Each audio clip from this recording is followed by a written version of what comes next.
Hey guys, today on JD Cars we're going to be installing low profile front turn signals as well as a black smoked out LED tail light with integrated LED turn signals in order to delete this rear fender here.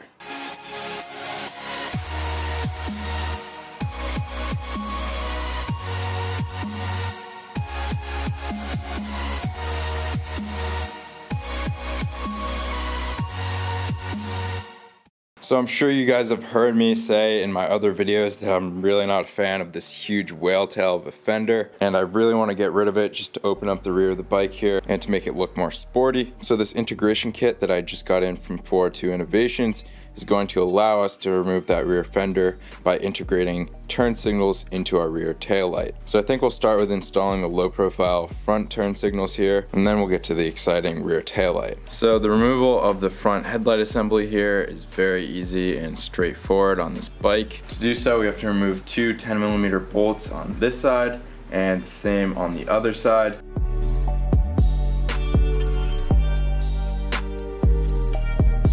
Once you've done so, you can simply remove the assembly like so. It's a good idea to put a microfiber in between the two pieces of plastic to avoid any damage to the paint. But coming inside here, you can see our headlight assembly, and you can see that our turn signals are secured. I believe that's a 14mm nut, but to access them, looks like we'll have to remove a couple Phillips head screws. There's 4 mounted in this location and 1 you can spot just on the back here. And I believe that will allow us to remove this assembly from the plastic trim, and then we can access the turn signals.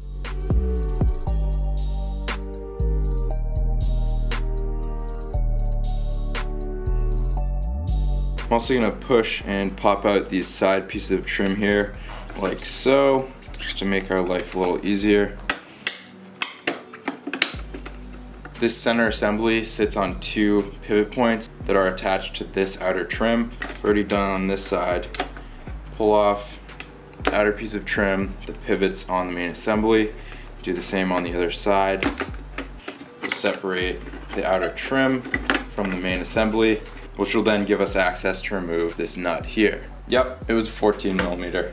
So you get that loosened up with your box wrench, and then remove the nut by hand.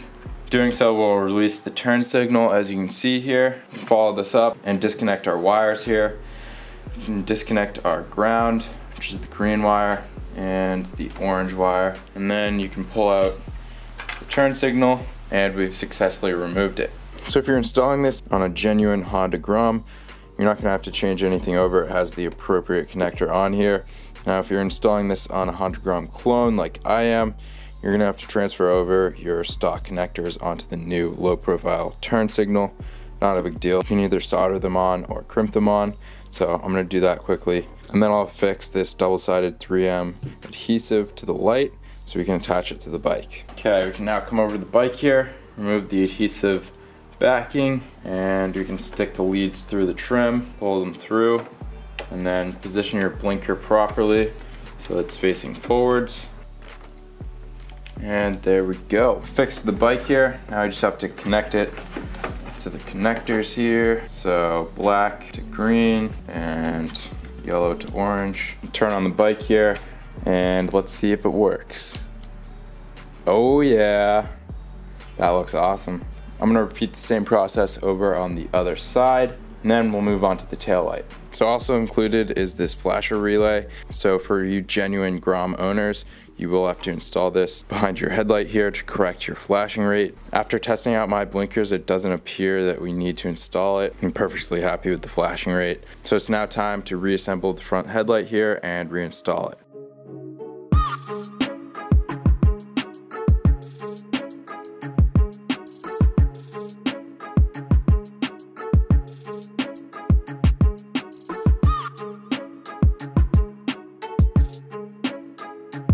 So that completes the installation of the front low profile turn signals here. Now we're gonna move on to the rear taillight with the integrated blinkers. So first things first, pop off the seat here.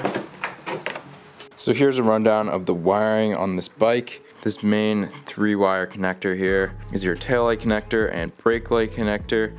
That's the only functions this controls. This 2-wire connector is a power supply for our license plate light, which we'll be removing. These 4 wires here are for your turn signals. The 2 green wires are independent grounds, and the other blue and orange wire are the power wires. On this bike, the orange wire controls the left turn signal and the blue wire controls the right one. So first and foremost, I'd like to get this rear fender out of the way, which appears to be secured with 4 10mm bolts right here. So we're going to remove those and see if we can get that fender off.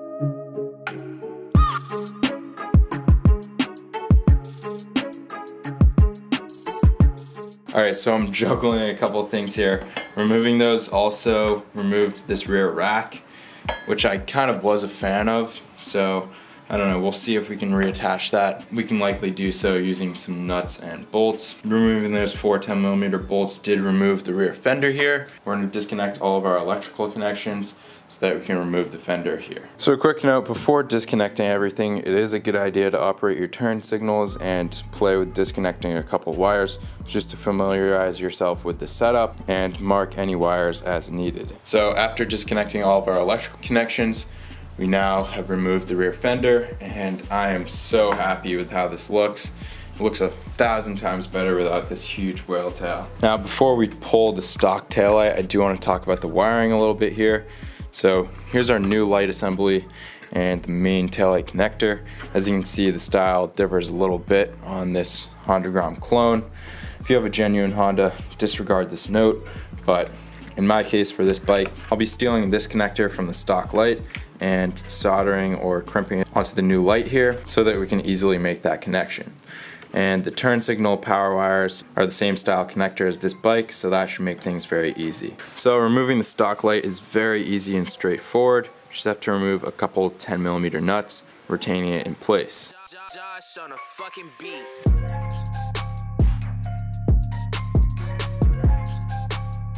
So here's a little comparison. Stock light, new smoked out 402 Innovations light. As you can see, same mounting style and everything. I'm gonna remove these 10mm nuts that are included. I'm gonna reuse the stock washers, and we'll just pop this into place.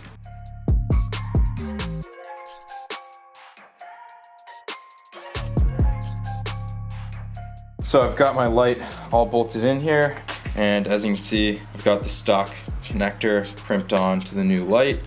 So we're gonna plug it into the stock connector on the bike. Because the turn signal wires are the same color, you're gonna have to take a guess and, you know, see which one is right and which one's left. Take a guess here, plug it in, and before we get all of our wires squared away, we'll turn on the bike and see if it works. Oh man, that smoked out light looks sweet. Alright, here we go.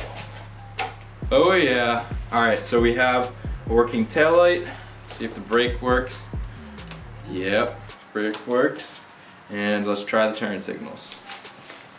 Alright, so I just pushed it to the left, and it's signaling right, and right signals left. So we just have to switch around these 2 yellow wires. So if you encounter that issue, just switch around your wires and signal right, right signal on. So that corrected the problem. I think that looks sweet. And after squaring away and neatening up all of your wiring, the installation of your integrated taillight and low profile turn signals is complete. I am gonna wanna reattach that rack with some bolts because as you can see, when I move this plastic panel, it's not even attached to the frame here.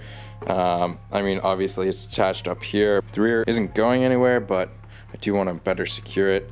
So I think I'm going to get some bolts and hardware to secure that rear rack. Throw the seat back on here.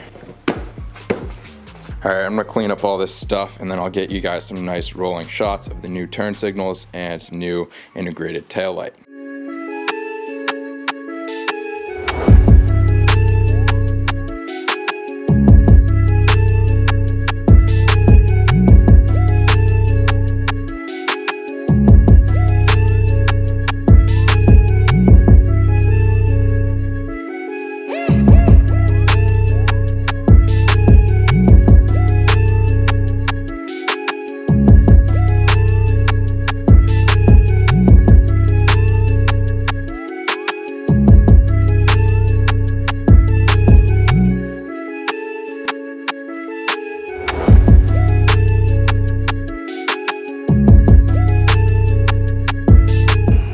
Alright guys, I'm running out of light here and it's starting to rain, so it's time to wrap up this video.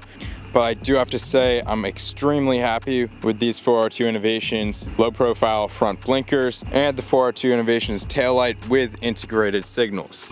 It's pretty difficult to capture on camera here, but as you can see, the red LED taillight turns off when signaling to either left or right. Then 12 bright orange turn signal LEDs illuminate, and I have to say, I think that this taillight is much brighter than the stock halogen bulbs.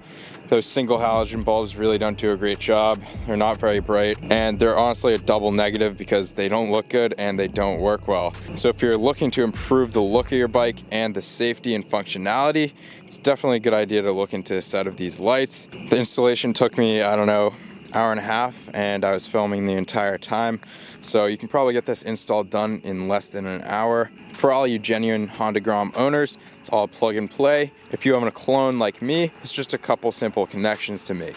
But overall, I'm really happy with these turn signals. Turn off the camera light here so you can see it better. But the front turn signals, as you can see here, they're visible all the way from the rear of the bike. As you can see them just fine. Obviously very visible from the side, and you can also see them from the front here. The range of view on the front turn signals is nearly 180 degrees, opposed to the stock ones, which only face forward, and they give you maybe 90 degrees of viewing angle. So all around, this is a huge improvement to both looks and safety. Safety is obviously the #1 priority, and it's always a bonus to get to aesthetically improve the look of your bike. So I'd like to pay a huge thank you to 4R2 Innovations for providing us with a set of their lights to review. I'll be leaving a link to 4R2 Innovations in the description below. And as always, I'd also like to pay a huge thank you to Belmont Bikes for making this Honda Grom clone video possible. They're one of very few sites that offers this exact 2018 Honda Grom clone. They offer it at the best pricing, with fast shipping and all the paperwork included. I know a lot of you guys have asked me where I got this bike, so I'll be leaving a link in the description below if you're interested in seeing where I purchased mine. Other than that, that wraps up this video. Please leave a like below and subscribe if you've yet to do so, and I'll see you next time on JD Cars.